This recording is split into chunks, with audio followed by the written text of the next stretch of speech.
Da alcuni giorni sono usciti dati che riguardano un po' le esportazioni di vini del nostro territorio nazionale, ma anche emiliano-romagnolo.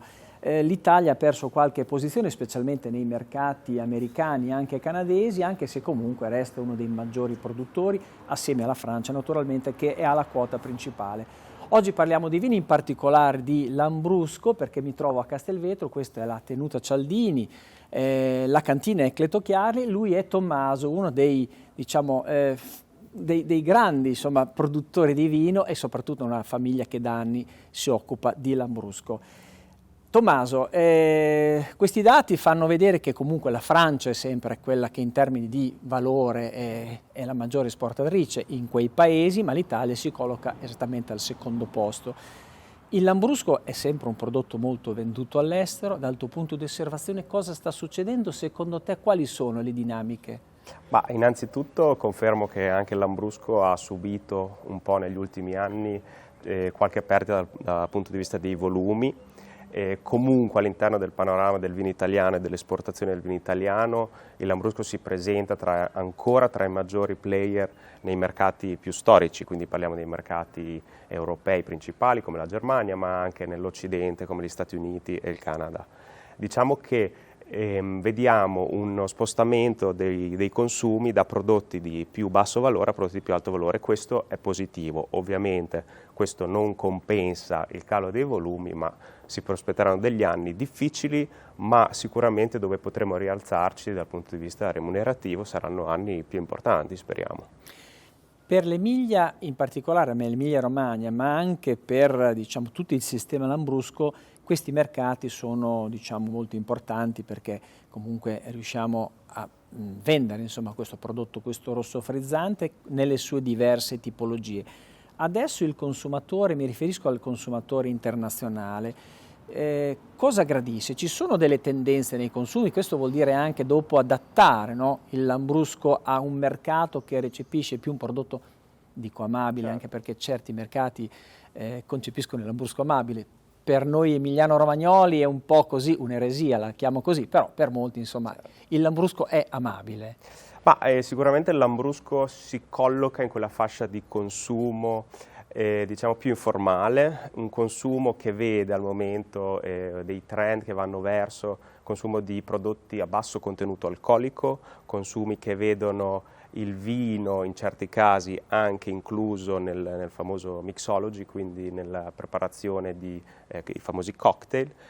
Lambrusco non si posiziona esattamente in questo mercato, ma già il fatto che Lambrusco per esempio amabile, con un contenuto di alcol piuttosto basso, quindi sui 7,5-8 gradi alcol, può essere importante in questa fase di cambiamento dei consumi. Quindi i consumatori cercano prodotti a basso contenuto di alcol, cercano prodotti leggeri, freschi, più informali, che possono essere anche abbinati in diversi contesti anche dal punto di vista culinario, e il Lambrusco con la sua acidità, la sua freschezza è sicuramente un vino che si presta ad abbinamenti non solo tipici come ovviamente i nostri prodotti locali, ma anche pensiamo alle cucine asiatiche, le cucine con molte spezie, piccanti, quindi questo è un fatto positivo e caratteristiche che a mio avviso, e tutto il mondo Lambrusco penso sia dello stesso avviso, saranno importanti nello sviluppo futuro di questo prodotto. Tommaso, continuiamo a parlare di vino, però magari ci trasferiamo in vigna per vedere un po' anche com'è la situazione, che per certi aspetti preoccupa anche voi viticoltori. Ci sono patologie che, l'abbiamo detto più volte nel corso della nostra trasmissione, che preoccupano tantissimi viticoltori, tra cui la flavescenza dorata, ma magari vediamo in campo, perché ancora siamo alla fine un po' della potatura, no? Del periodo della potatura. Certo. Siamo un po' in ritardo, ma alla fine. Alla fine va bene. Stiamo arrivando.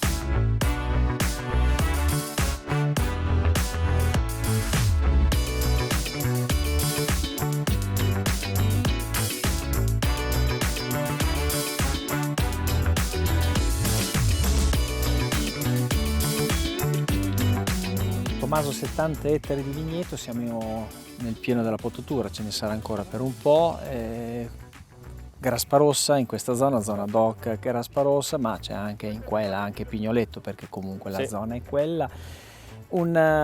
un prodotto che è quello dell'Ambrusco, che va curato anche nell'aspetto della potatura, che deve essere una potatura equilibrata per non caricare troppo la pianta, Certo. no? Per poi dopo garantire una qualità che viene riconosciuta dal consumatore. Sì, quindi noi stiamo vedendo negli ultimi anni una crescita del segmento, diciamo, premium dell'Ambrusco, quindi parliamo di Lambrusco DOC nelle diverse denominazioni, quindi nella zona di Modena principalmente dove noi operiamo, parliamo del Grasparossa di Castelvetro DOC, quindi noi abbiamo questi 70 ettari qua nella zona in cui ci troviamo, è molto importante la fase di potatura, quindi dobbiamo preparare la pianta a una primavera e un'estate negli ultimi anni molto importante dal punto di vista anche del calore, della maturazione, quindi preparare in fase di potatura è molto importante. E poi parliamo anche dell'Ambrusco di Sorbara DOC, oggi purtroppo non siamo nella zona del Sorbara, Sorbara che è un prodotto molto moderno per il fatto che si presenta con un colore chiaro, vivace, una freschezza importante, un'acidità alta, quindi un prodotto che ha aiutato molto negli ultimi anni a risollevare, diciamo, l'immagine dell'Ambrusco e a portarci ormai sulle tavole dei ristoranti italiani ma anche esteri con una presenza sostanziosa e anche di livello. Prima parlavamo, Tommaso, di una, diciamo, malattia, una patologia che è la flavescenza dorata. Qui avete avuto, qual è qua la situazione? Pensate che sia ancora sotto controllo oppure comunque c'è sì, la diciamo, un allarme anche da voi? È un problema grosso, quindi sì, sicuramente è il problema più importante al momento. Nella zona del Grasparossa un po' meno, quindi noi siamo anche più vicini, diciamo, all'Appennino qua, quindi abbiamo una ventilazione più importante. È anche difficile prevedere l'andamento di questa malattia. Nella zona del Sorbara invece purtroppo sta creando tanti problemi non solo a noi ma a tanti nostri colleghi. Al momento non si sa ancora come si potrà curare questa malattia perché purtroppo non vi è trattamento che permette la cura di questa malattia. L'importante è riconoscerla nelle prime fasi dello sviluppo, quindi brutto termine, decapitare la pianta e ripartire con una nuova barbatella. Guarda, di questo ne parliamo con il direttore del Consorzio Fitosanitario di Modena e Reggio che abbiamo raggiunto. Noi ci fermiamo un secondo ma continuiamo a parlare appunto di queste referenze, no, dei vari lambruschi e soprattutto anche che cosa succede in ambito internazionale con gli conflitti che ci sono un po' nel mondo che magari possono anche incidere sulle vendite del prodotto. Ci troviamo tra un po'.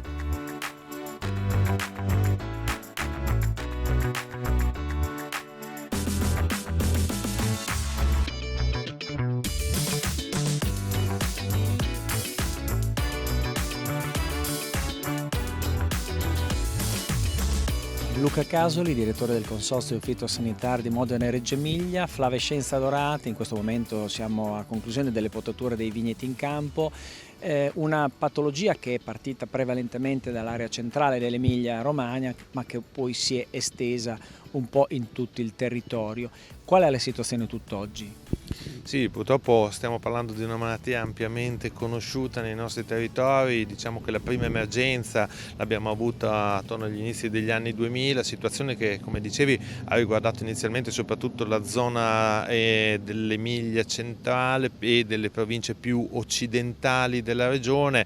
Purtroppo dopo una situazione che ha visto un raggiungimento di un buon equilibrio, quasi possiamo dire di una convivenza con questa malattia, tant'è che attorno al 2016-2018 la situazione era veramente scesa ai minimi termini dal punto di vista dell'incidenza di piante ammalate. Abbiamo poi successivamente assistito ad una grave recrudescenza legata anche a quello che è l'aumento delle popolazioni di vettori e anche altri fattori che purtroppo sta determinando una situazione che si è nuovamente aggravata soprattutto nelle province di Modena e di Reggio Emilia, quindi nella zona centrale dell'Emilia, ma che purtroppo purtroppo sta vedendo una progressiva espansione anche verso le zone della Romagna, dove progressivamente anche quelle che sono le verifiche attuate nel piano straordinario di monitoraggio della regione Emilia-Romagna hanno messo in evidenza purtroppo un incremento di quelli che sono i focolai, dell'incidenza di piante e, come si diceva, un'estensione verso proprio le zone più orientali della regione.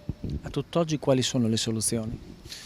Purtroppo va detto che questa è una malattia che, ahimè, conosciamo bene dal punto di vista di quello che sono le pratiche di gestione, ma sulla quale, anche come testimoniato dall'ultimo workshop internazionale che si è tenuto a Verona proprio a fine gennaio, ancora vede la necessità di approfondimenti, studi e tanta ricerca. Al momento la gestione di questa malattia si basa su due pilastri fondamentali, che sono quello della tempestiva gestione delle piante ammalate, quindi piante ammalate che debbono necessariamente essere individuate fin dai primi sintomi in campagna e prontamente estirpate o quantomeno capitozzate ed estirpate entro l'inizio della stagione dell'anno successivo. Naturalmente dal punto di vista della valenza epidemiologica del risultato, quanto si è più tempestivi tanto meglio. E l'altro pilastro fondante è quello della gestione fitosanitaria del vettore. Ricordiamo che questa, in particolare i giallumi fitoplasmatici, ma in particolare la flavescenza dorata, vengono veicolati da una pianta all'altra, quindi da vite a vite, attraverso un vettore chiamato Scaphoideus titanus, un insetto purtroppo presente nei nostri territori che nelle ultime stagioni ha avuto una forte progressione delle popolazioni, almeno fino al 2022, poi per il 2023 abbiamo assistito ad un altro dettaglio, ad un'altra situazione. Comunque insetto che purtroppo dobbiamo gestire con degli interventi di lotta obbligatoria, con una strategia insetticida che proprio nel 2023 è stata completamente rivista, portando sul territorio regionale 2 trattamenti obbligatori, con però una rivisitazione di quello che è la strategia e il posizionamento degli insetticidi che quindi vengono indicati dal punto di vista del timing di applicazione in maniera molto definita, in ragione di quelli che sono i monitoraggi territoriali che seguono quello che è l'andamento della popolazione, quindi l'inizio delle nascite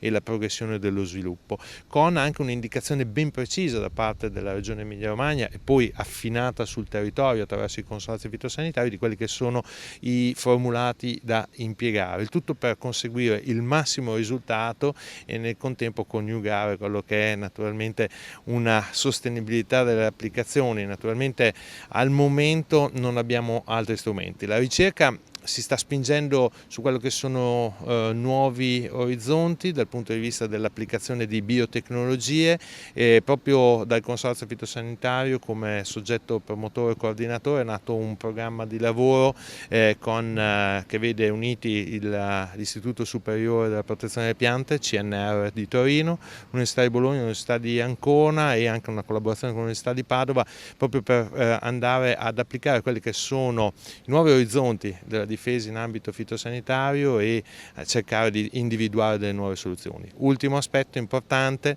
è quello anche di uno sguardo al futuro, nel senso che purtroppo questa malattia sta determinando l'estirpo di superfici importanti e puntando su quello che è un mantenimento di un potenziale viticolo del nostro territorio dobbiamo necessariamente anche puntare a quello che è la qualità del materiale di moltiplicazione sul quale appunto si sta facendo lavoro sia dal punto di vista di un'applicazione immediata, tecniche di termoterapia ormai diventate un po' più comuni e diffuse sul nostro territorio e dall'altra parte anche quello che è una proposta fattiva portata al Comitato Fitosanitario Nazionale su quello che è una nuova impostazione di produzione del materiale vivaistico viticolo.